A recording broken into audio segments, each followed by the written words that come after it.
Shut up and sit down. Yo, it's your boy Red, and we're gonna review Goblin Slayer, right?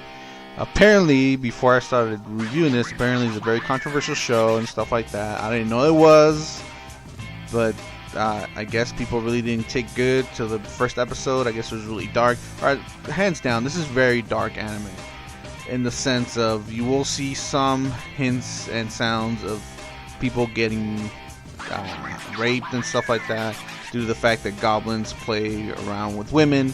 They just straight out kill the men. That's how they reproduce, and that wasn't really that much of a shocker to me. But anyways, get right to the point, right? Goblin Slayer, right? It's a great show. Have you guys seen Overlord and stuff like that? It kind of reminds me of that, especially the whole guild faction thing. You start off at the bottom, work your way up. True, there are things in the world besides goblins, but our Goblin Slayer is still focused on those goblins, and look at those titties. Anyways, goblins that he ignores much of the other threats like demons, ogres, stuff like that, right? He focuses on goblins. Sure, apparently the easiest animal to kill, but of course he's been through traumatizing events that led him to just despise goblins and want to kill all fucking goblins. But of course he's not the best warrior we got. Actually, he's just an average guy, right? He learned tricks and everything, experience to get where he's at, and he's a silver ranked. Oh, don't worry, I'll go over the ranks right now so you guys aren't lost. It's like your typical guild. They post quests, you get the quests, you kill whatever they want you to kill, and you get paid, man. It's pretty simple, really not much complicated after that, right? There's no taxes either, I don't think. Much other shows that have done this, like I said, this one just focuses on some dude, right? We get to see main people, like the people that actually fight demons, but we're focusing on this guy, right? And he's a silver ranked person, so they're the third highest ranked before gold and platinum. Here are all the ranks right here. Porcelain, you start off with obsidian, steel, sapphire, emerald, ruby, bronze, silver, gold, and platinum. A little bit different from the rankings from other TV shows. Pretty straightforward though, so we get to see that. So Goblin Slayer is ranked 3. Only a couple handfuls have been platinums, but most of the time you'll run into silver people out in the wilderness or whatever. That's what we're told anyways. So let's get right to it, right? Who is the Goblin Slayer? Well, luckily I found these pictures that have like his stats and everything. I don't know if they're legit, but whatever. So the Goblin Slayer, right? Like I said, he grew up in a small village. His village was attacked by goblins. Goblins typically scavenge, kill, pillage. They're basically Vikings. And of course they raped his sister right in front of his eyes. And he stayed quiet and endured all that. Usually when they do stuff like that, they end up killing their prey.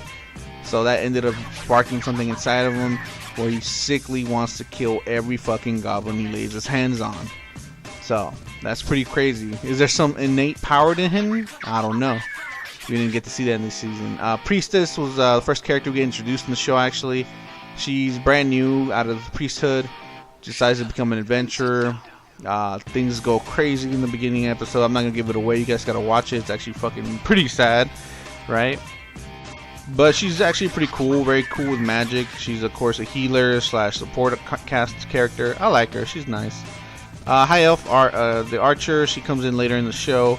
She comes from the High Elves. Apparently there's I forgot to mention 3 races in the world: High Elves, Dwarves, and Lizardmen, along with humans. She's pretty cool, lightweight chick. Very tomboyish, but hey, she gets the job done right.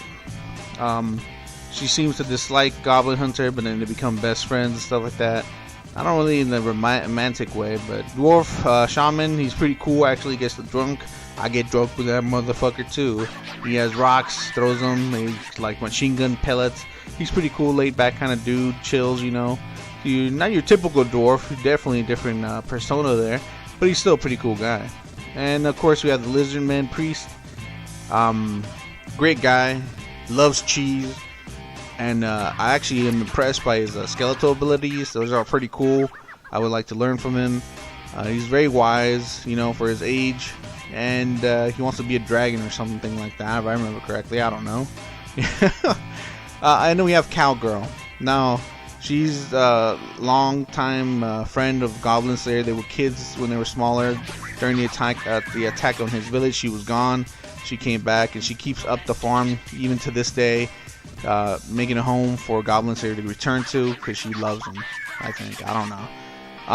But you're asking yourself, Red, what the fuck, man? Why are you calling them by their names? Actually, that is their names. I didn't realize I swear to God, dude, I didn't realize that they were called this, like High Archer Priestess or whatever, Lizard Man Priest, whatever their names really are. We never get to hear them, we just get their titles.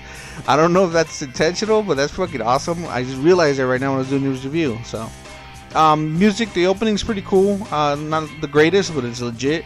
The art style is fucking sick. It complements my art style fucking legitly. Love this show. Can't wait for season 2. So please hurry up. I know it's scheduled probably for 2020 or 2022. That's fucking far away. But anyways, with all that being said, I love this show. I give it a fucking 8 out of 10, man. Loved it. I'm probably gonna make some fan art. Who knows? Red is crazy. But thanks for watching. Hit that like, hit that sub, and I'll catch you guys next time. Peace.